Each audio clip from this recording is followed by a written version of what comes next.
Je vais commencer mon talk par deux questions. Est-ce que avez-vous déjà imaginé ce que ça fait d'être né là où personne ne vous attend? La deuxième question, est-ce que avez-vous déjà ressenti le poids d'être invisible dans un monde qui ne voit que la lumière? Maintenant, je vais vous demander une chose. Fermez les yeux, s'il vous plaît, pendant 12 secondes. Imaginez un enfant né dans le silence, loin de tout, loin des grandes villes, loin des hôpitaux, loin du village, juste la poussière rouge, le souffle chaud du vent et un baobab millénaire comme témoin. Cet enfant, c'est moi. Moi, je suis né sous un baobab.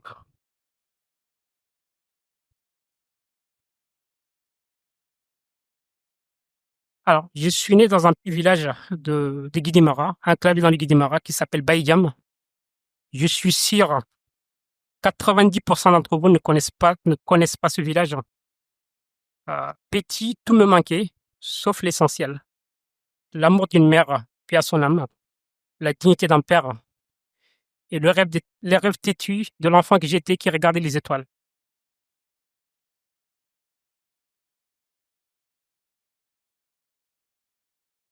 Un jour, euh, je me suis posé la question, pour moi, c'est quoi la réussite? Et j'ai compris pour beaucoup de personnes, la réussite, c'est d'être né dans une famille aisée, d'avoir des privilèges, d'avoir déjà un réseau bien fondé. Et pour d'autres comme moi, c'est tout autre chose. C'est un combat, c'est un défi, c'est un miracle forgé dans l'invisible. Ma vie, c'est aussi les échecs qui m'ont construit. Je vais vous raconter une histoire. J'ai échoué 3 fois le bac. Je vous ai dit, bien sûr, 3 fois le bac. 3 échecs. Chaque fois avec la tentation d'abandonner. Mais chaque humiliation a forgé ma patience et chaque échec a façonné ma détermination. Ma mère m'a appris une chose, c'est que là où rien ne pousse, il faut oser s'aimer des rêves. Et par la force des choses, j'ai compris que l'absence, c'est le plus beau des tremplins. Parce que quand on n'a rien, quand on a rien, on n'a rien à perdre. Et alors on ose tout.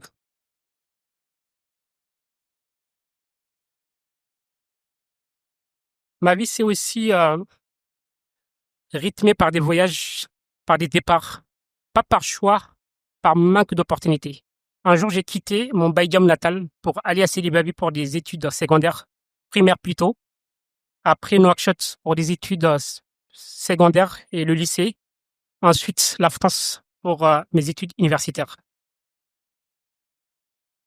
Arriver dans un nouveau pays, une nouvelle ville, c'est découvrir que la différence peut être un poids, mais aussi une vraie opportunité. Et je n'ai jamais oublié ce baobab sous lequel je suis né, qui est symbole de patience, de ténacité, pour moi d'humilité, mais aussi de beaucoup de courage. Ma vie, c'est aussi une histoire de belles rencontres. Parce qu'on croit toujours qu'on peut réussir seul.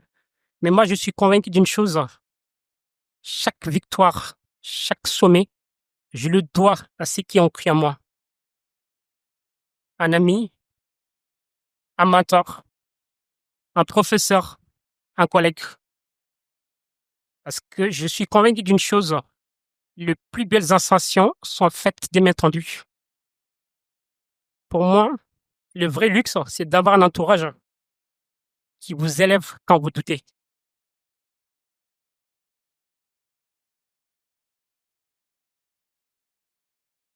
Autre chose qui est importante, c'est aussi mes craintes, mes vulnérabilités. J'en ai fait d'une force.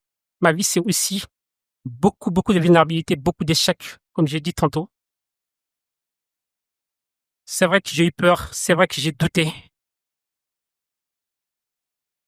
Mais ma vie s'est aussi focalisée sur 3 règles d'or. Ce que tu n'as pas, il faut l'offrir. Ce que tu n'as pas réussi, il faut l'offrir. Ce que tu ne comprends pas, il faut l'apprendre. Et ce que tu crains, il faut oser.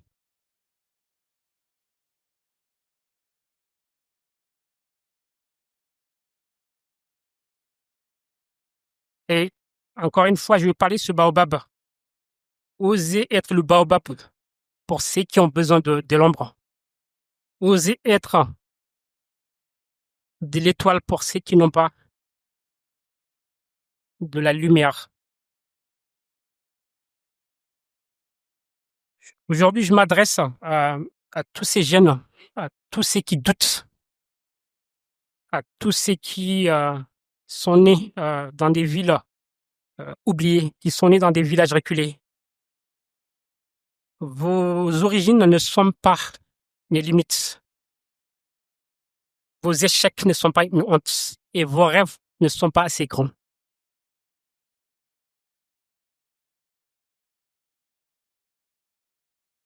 Il faut que vous ayez cette capacité euh, d'oser croire en vous.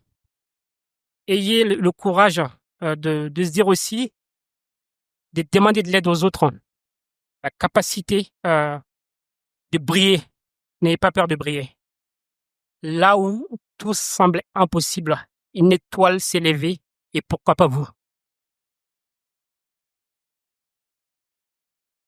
Ma vie, c'est aussi une question de transmission, de leadership, mais également d'impact. Pour moi, le leadership, c'est pas de briller pour soi, mais c'est d'éclairer pour les autres.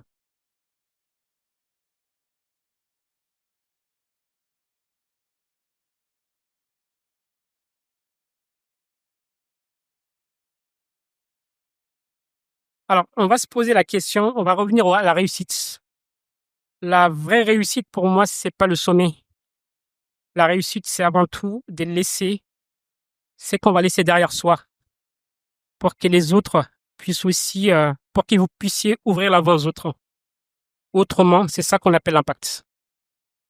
Si dans votre vie, la réussite se résume qu'à vous, vous allez en fait, c'est pas pour moi, c'est pas une réussite. Ma vie, c'est aussi ça. J'ai tout fait pour m'extraire en tout cas de de là où je suis né, pour être la personne que je suis aujourd'hui. Je suis né sans réseau, je suis né, on va dire, sans privilège. Mais je me suis levé un jour de me dire en fait, je crois en moi, je crois en mes rêves, je crois en ma capacité d'aller dénicher les opportunités. Et je pense si moi j'ai le fait, n'importe qui peut le faire. Mon message à la jeunesse et à tous ceux qui sont dans euh, qui, tous celles ou ceux qui se retrouvent dans dans mon cas, c'est de dire, il ne faut jamais oublier la lumière commence là où vous osez croire en vous.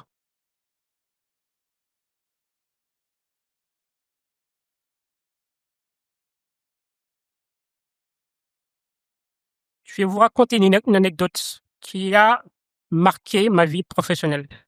Un jour, j'étais en France, pour ne pas citer le nom d'une entreprise. J'ai trouvé un stage après 250 CV dans une entreprise. Et d'autres vont dire on est dans un pays, voilà, enfin, pour des raisons d'autres. Mais moi, j'ai toujours refusé d'être la victime. Parce que quand vous êtes la victime, vous n'impacterez pas les autres.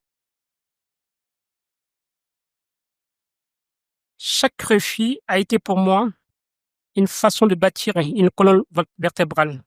Chaque refus a été pour moi de me remettre en question. Chaque refus a été pour moi de regarder les autres avec un miroir pour me faire grandir. Chaque refus pour moi a été aussi l'occasion de se remettre en question. Chaque refus a été pour moi de me réinventer. et raison pour laquelle je suis devant vous aujourd'hui.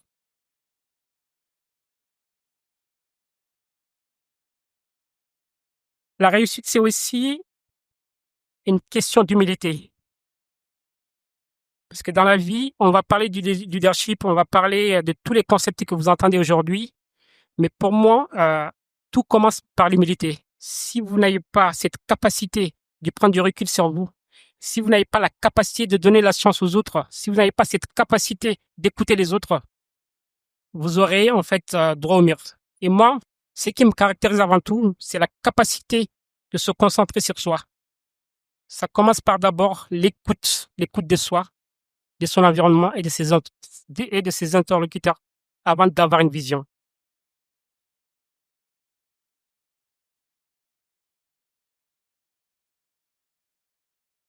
Comme je disais, je n'ai jamais oublié ce baobab sur lequel je suis né.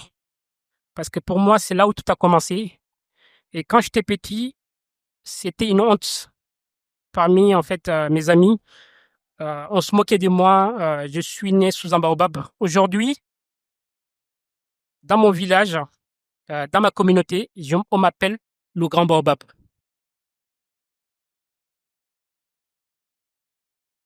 Il faut être l'espoir pour les autres. Raison pour laquelle j'ai décidé, depuis plusieurs années maintenant, de rentrer en Mauritanie, d'entreprendre non seulement pour la Mauritanie, mais aussi ma vision, elle est panafricaine. Ma vision, elle est aussi au-delà de l'Afrique. Pourquoi? Parce qu'en fait, je me suis posé beaucoup de questions. Ma vie, c'est aussi une question du sens. C'est la recherche du sens qui me, qui me caractérise. J'ai toujours cherché du sens dans ce que je fais. Réussir, c'est aussi tendre la main. Et pour donner, pour recevoir, il faut donner. Et j'ai toujours cette envie de transmettre, cette envie d'aller tendre la main aux autres, cette envie aussi de dire on est aussi un lien d'espoir pour toute une génération, pour tout un pays et tout un continent. Pour conclure, j'ai envie de vous dire, tout devient possible quand vous osez croire en vous. Merci.